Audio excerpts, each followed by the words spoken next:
If you're looking to improve your two-handed piano playing, scales is a great way to start, mainly because they involve basic hand coordination. You're playing the notes in parallel, meaning that you're playing the same notes between each hand, just an octave apart. Well, today I'm going to introduce you into scales, how to practice them, how to get the most out of them, so that you can begin improving your two-handed piano playing. Your piano teacher Tim here from Piano Lessons on the Web, where we're going to power up our piano skills and share them with the world. The first thing you need to know about how to practice scales is that you obviously want to start learning one, maybe two scales a week. If you're a really fast learner, you can learn more than that, but I recommend not learning more than just, maybe 1 to 2 a week to avoid confusion, because if you learn them all at once, you may start to kind of get them all mixed up. You may start to think, okay, wait a second, is G the one with one sharp? Is C the one with one sharp? Which one is it? So if you do them just 2 at a time over a couple of weeks, once you learn them all, then you will have done it in little increments, and it'll be much easier for your brain to keep track of. You may need to learn your scales hands separate at first, but when you put them hands together, make sure you go nice and slow, and you want to start out learning your scales in just one octave. So say you start from C, you go up to the next C, and then come back down. So I would start learning them all just one octave. Each week, you also want to continue practicing the scales that you've learned the week before. So for example, week 1, I'm going to learn C. I'm going to learn G. Now I know them already, so I can just play them nice and fast. And then the next week, I'm going to learn D. And then A. But I'm also going to practice C and G that I did the week before, so that you're layering them on top of one another, so that you're continually practicing the ones that you already know. Now, obviously, when you first put them hands together, you want to play as slow as you need to go. Everybody that knows me knows my number one tip for beginner piano students is to play them very slow. You may even need to play it much slower than that. Okay, the next tip I have for you is to start with your major scales. There are a lot of scales. There's 12 major scales, and then depending on how many minor scales you want to learn, there could be 12, there could be 24, there could be 36 total minor scales, depending if you want to learn natural minor, harmonic minor, or natural minor. But I recommend first just starting with the major scales. There's only 12 of those, and then once you learn those, it's easier to get the other scales learned after that. So what you want to do, the first scale you should learn is C major, and one of the reasons behind that is that C major has 0 sharps, 0 flats. Then what you want to do is you want to start learning your scales in the order based on how many sharps they have. So if C had 0 sharps, you want the next scale to be G, which has 1 sharp. Now you can look this up online as to what the order is. I'll give you the order in a second. And then the one after that I'm going to learn is D, because D has 2 sharps. That way you're not jumping from something that's real easy to play, C, to something like C sharp, where everything is sharped and the fingering is way different. You want to make it as simple as you can for yourself, and that's the way to do it. So the order you should learn your scales in is C major, then G major, then D major, then A major, then E major, then B major, then F sharp major, and then lastly C sharp major, at least lastly for the sharp scales. Now, you need to learn your scales. There are also scales, a bunch of them, that have flats. You want to start with the key with 1 flat, which is F. The next one you want to learn after that is B flat. Then you want to learn E flat. Then you want to learn A flat, followed by D flat, and then G flat, and then lastly C flat, just like that.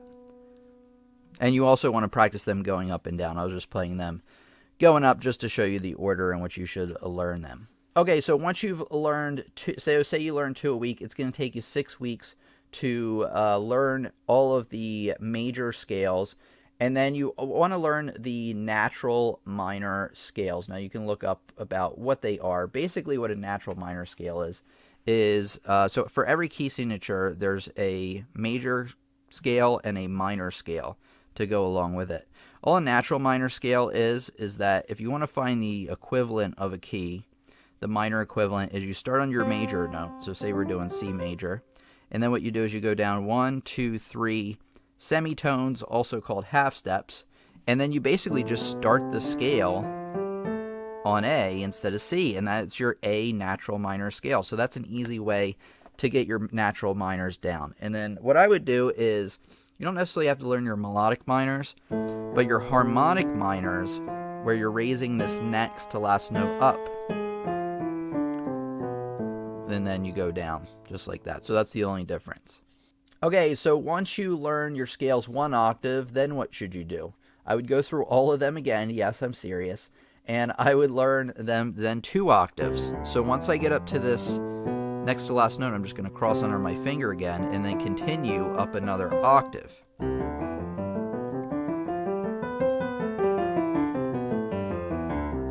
Just like that.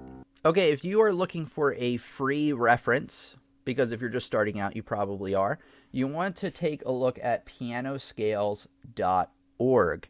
And there you can actually find each scale, so all the major ones I just talked about. You can find what notes are in that scale, the fingering for each of those scales, which is really, really helpful because each scale, I mean, a lot of them do have the same fingering, but a lot of them do not. So check those out. So they'll have the major scales, the minor scales, which I assume, yeah, these are the natural minor scales. But here you can actually click on the one you want, and it'll give you the right minor scales. So if you're just starting out, check out pianoscales.org. It's not the absolute best way to play your scales. I mean, it's very easy to understand, but if you want all of your piano scales all in one book, I recommend you take a look at this book. Okay, you want to check out the complete book of scales, chords, arpeggios, and cadences. Not only, obviously, do they not only include scales, but they also include all your chords and all the other things I mentioned as well. So pick up this book if you want a nice all-in-one book that you can take anywhere with you. That's really easy. It also has the notes written out on the staff paper like you're probably used to seeing. Okay, I'm going to give you 3 quick tips on practicing your scales. Tip number 1. Go slow and focus on accuracy first. Don't go for speed. Don't go for speed until you've learned them for quite a while. And then once you learn them, you want to gradually increase your tempo each playthrough. So say I'm able to play it just at this speed, no problems, then I can try just a little faster, not way fast. And that worked out okay, so I could probably do it even faster. However, you're going to hit a point where you can't play it anymore. It's too fast. Then what you want to do is you want to dial back the speed a little bit and keep practicing the scales at that speed for maybe even a couple of weeks until you get used to that speed. And then you'll probably be ready at that point to increase your speed after that. Number 2 tip I have for you is focus on your fingering. My goodness, fingering is super important because say I'm playing the scale of C sharp and I just start on any old fingers, it becomes impossible to play the scale. So pay attention, please, please. Pay attention to that fingering. Number 3 is a tip I have for you where you're going to whatever direction you're playing in. So if I'm playing ascending, going that way, I want my fingertips to point slightly in that direction. This is still something I can do a little bit better with. And then when I come down, I'm going to point them the other way. It just gives your fingers a little bit more surface area to work with, makes them a little bit easier to play. Okay, with that said, I want you to start adding in scales in your regular practice routine if you haven't already. This is where the actual training begins, which is on your part, putting it into practice. If you have any questions about playing your scales, let me know in the comments, and I'd be more than happy to address those questions. I really want you, yes, you, to subscribe because we have new lessons coming out all the time and you don't want to miss a beat. And smash that bell so YouTube actually notifies you of when the lessons come out. I really want you to take a look at this playlist of other two-handed piano training sessions that we did so that you can continue working on your technique. All right, thanks everybody. This is Tim from Piano Lessons on the Web, and I'll see you in the next lesson.